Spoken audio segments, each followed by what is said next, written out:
Hər vaxtınız xeyir, bəli, Prezident Kuboku 2025 beynəlxalq reqatası başa çatdı. Ümumilli lider Heydər Əliyevin 103-cü il dönümünə həsr olunan reqatada sonuncu qaliblər bəlli oldu və bugünün mükafatçılar arasında Azərbaycanlı idmançılar da var. Elə onlardan qızıl medal qazanan Əlmurad Hacızadə yanımdadır. Gəlin onun təəssüratlarını öyrənək. Əlmurad, əvvəla təbrik edirəm səni.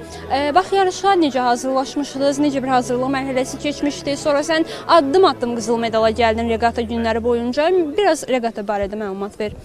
Yarışlara soyuq havalarda, küləkli havalarda hazırlaşdıq. Məşqlər çox ciddi və çətin məşqlər idi. Bəli, addım-addım oldu.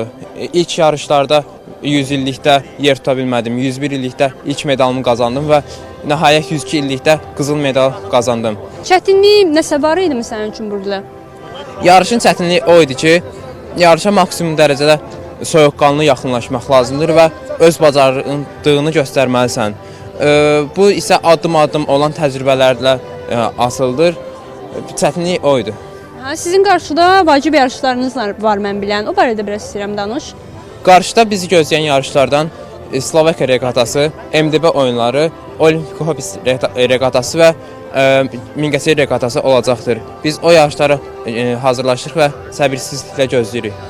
Bir daha təbrik edirəm. Uğurlar sənə, çox təşəkkürlər. Bir daha qeyd edeyim ki, mənim müsahibim Prezident Kuboku 2025 beynəlxalq reqatasının qızıl mükafatçısı, avar seçənimiz Əlmurad Hacızadə idi. Bu sadə çatdıracaqlarımız hələlik bu qədər.